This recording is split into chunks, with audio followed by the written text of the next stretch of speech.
Well, greetings and salutations, test takers. This is Dean Tenney coming to you from my studio here in fabulous Las Vegas with a little podcast episode on changes to the Series 66 exam effective June 12th, 2023. NASA has updated their test specifications. Yesterday, the managing member of Test Geek Exam Prep LLC, Brian Lee, and myself uh, published a podcast episode on the changes to the 65. And that triggered a lot of folks saying, what about the 66? Well, the changes aren't as material to the 66. But I thought I would honor that request for a little podcast episode update on some of the changes that I've noticed between the former test specifications and the most recently published effective June 12th, 2023. I highly recommend for all exams. FINRA calls them content outlines. NASA calls them test specifications. You print the PDF. So if you'd like, both of those are available, the old one and the new one. I would certainly recommend that you hit pause. You print the PDF of the recent test specifications. As I go through this, I'll be going in chronological order on things that I've noticed, and I'll add some color commentary to those changes, and you'll be updated. I have explicated the test specifications for the 66 in a playlist, and I will tell you that I feel no need to go redo those videos. Those videos are content-wise are still appropriate. Um, and usually they wheel these things out as a transition period. They don't magically say midnight Eastern time, June 12th, or Pacific time. It's more of a transitioning process.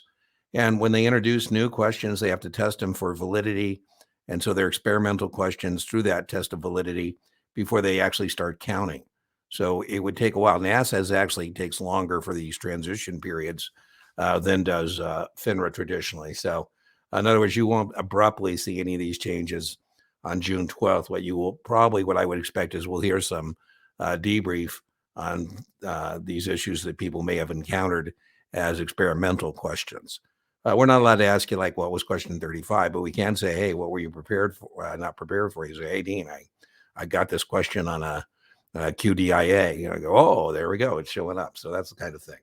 Anyways, the first change that I noticed that they've introduced to the test specifications for 66 is a SPAC, a special purpose acquisition corporation.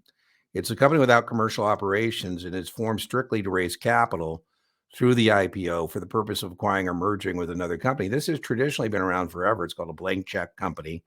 And some of us refer to it as a way for a private company to do a reverse merger into a public shell and then have a public marketplace for the securities. Well, what are the state administrators concerned about a SPAC or blank check company or SEC?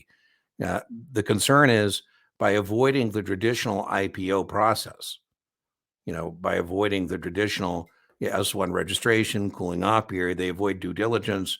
They avoid a lot of disclosures that would be mandatory in that process. Part of the attractiveness to the target company, like Virgin Galactic went public through a SPAC. These SPACs have not been doing very well. The regulator is always behind the marketplace taking care of these kind of investment vehicles. So I would think here it would be the risk of a blank check company. Now, typically the blank check company, the SPAC, has an escrow account, and they have to make the acquisition of the target company within 2 years or give back the money. And that, again, is a red flag because, they don't want to give back the money. So you have an incentive to perhaps overpay for the acquisition or for the merger in terms of the exchange of the stock exchange rate. So those would be some red flags on it. Second thing I've noticed is they've introduced this concept. This one's kind of interesting. On the 65, they just said non-traded REIT versus traded REIT in the test specifications. I speculated in that podcast episode with Brian, though I would think what the questions would be if we start seeing them is the idea of not being traded means lack of liquidity. And sure enough, on the 66, they actually spell it out. They point blank say it's about liquidity. So sometimes in these test specifications, they kind of, tell you what they're going to test you on. In a traditional real estate investment trust like Boston Properties, for example, Boston Properties BXP trades on the New York Stock Exchange.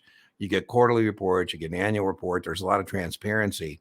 And traditionally, this would be a way to buy a liquid form, make an asset allocation to a liquid form of real estate where I get professional management, diversification, ease of ownership. And, I can get my money in T+2 if I sell because it trades like a stock. Now, if I bought $100,000 worth of Boston Properties, the commission schedule will be no different than if I bought $100,000 of stock. And that would be, much less than the fees associated with non-traded REITs.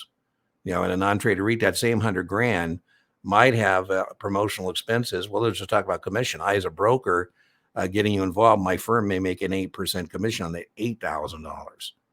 The promotional fees could be higher. So those would be the two issues. And then remember, that also means because it's non-traded, it's not liquid, very testable, this idea. Same test issue it is with partnerships. But the other big issue about a non-traded is this lack of transparency. You don't know if things are going good or bad or whatever. They take their own marks on the property. So there's some red flags there. Now, this one's kind of interesting. This is a category they added to the test specifications called wealth transfer. And then in the part where they explain what they're interested in, it tells you what they're interested in. Test specifications is in the state and gift taxes, the exemptions, the unified credit, annual and lifetime, and then portability. Now, those have always been issues on the exam. So now they're just, I think, firming that up and putting in the test specification. But this idea of the gift tax at 17 grand, per person, they don't typically get into the numbers on these things on the test because then they would have to go in there and change them. But in general, the idea of, wealth transfer, a step up in the cost basis, for example, at death, that kind of thing. Another thing that's shown up now is a solo 401k, which is a retirement plan that can maximize your savings if you're self-employed or your partner in a business and your employees are only partners and the spouses.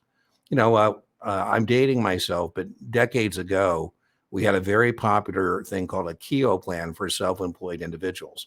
And these retirement plan questions, there's not as many, I think, as test prep vendors would make you think based on how much time they devote to it in terms of page count as well as practice questions. But it's always been who can have a 403B, for example, an employee of an educational institution, to fund an IRA, you got to have earned income. And I would think if they do introduce this as a question, that would be basically who qualifies for a solo 401k, what was formerly the same question they had for decades ago about KEO plans. Another test specification they brought into play on the test specifications of the 66 is a qualified default investment alternative. I kind of like this. This is based on behavioral finance and the idea of giving the employees a nudge into some kind of decision about asset allocation that will be made for them if they don't make one. A lot of employees would participate in the 401k, but then they would never do anything with the money. It'd be sitting in cash.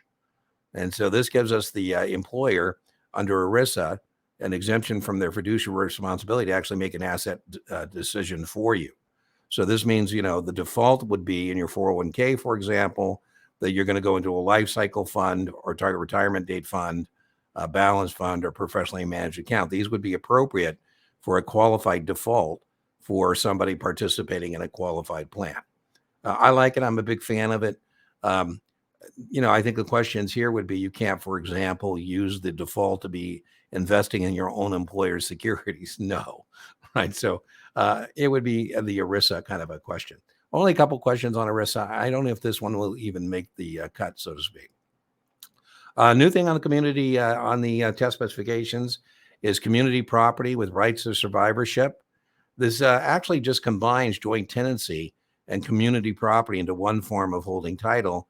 And the advantage of this is it gives you the tax advantages of community property based on the state with what we already know and test on with joint tenants' rights of survivorship. This would typically be for real estate, to hold real estate.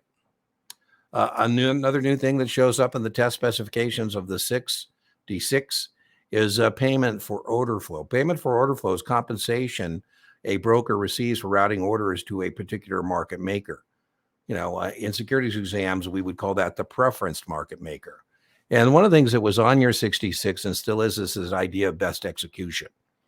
The general idea is that there's a bid and an ask, and the highest bid and the lowest ask is what's called the inside market or the inside quote. As a seller, you're going to get the low price, but you'd want the highest of the low prices. That would be the highest bid. And when as a buyer, you're going to pay the high price, but you want the lowest of the high prices. That would be the lowest asking price. And those two are the inside quote. And so a broker dealer who's, having investment advisors refer trades might be using a preference market maker. Now, Citadel is big in the business. Citadel pays hundreds of millions of dollars as a market maker to get broker dealers to send order flow their way. And, a capacity has always been testable in terms of disclosure. It's not on your comm firm, but if you ask the broker dealer who was the contraparty, the other side of the trade, maybe they say Citadel, Citadel, Citadel, Citadel. You go, what a coincidence. Like, oh no, Citadel is our preference market maker. Our broker dealer receives payment for order flow from Citadel. Now, the test issue is we're not in violation of best execution here, because if we are routing trades to a particular market maker payment and they're making payment for the order flow, they have to honor the inside quote. So the point is, under best execution, the customer is in no worse position because they always will receive from the preference market maker the highest bid and the lowest ask. The last thing that I noticed as I compared and contrast the former test specifications of 66 with the new test specifications of 66 is they've introduced a business continuity plan. This has always been testable as it relates to broker dealers. Broker dealers need to disclose on their webpage either the business continuity plan or a way to get it. And it tells the customers how we're going to continue to operate in the face of a natural disaster or a terrorist attack. It spells out who would be contact persons. For example, we throw the switch. My firm was in San Francisco. We throw the switch to our mountain location, however we're going to go about doing that. So that has been added to that category. And again, this is just whatever our plan is. If this starts showing up as a test question, I think it would be very similar to what already shows up on FINRA exams about disclosure of the business continuity plan and how to get a copy of that would be my guess on that. All right, so I hope you found those updates helpful. Remember, you can always join us Tuesday. I do a live Q&A, live stream Q&A every Tuesday, 5 p.m. Las Vegas time. You're welcome to join us. If you have any further clarification you need or want, just put that in the comment box. I respond quickly. And remember, inch by inch, your 66 is a cinch, yard by yard. Your 66 is hard. And I'll see you in future podcast episodes.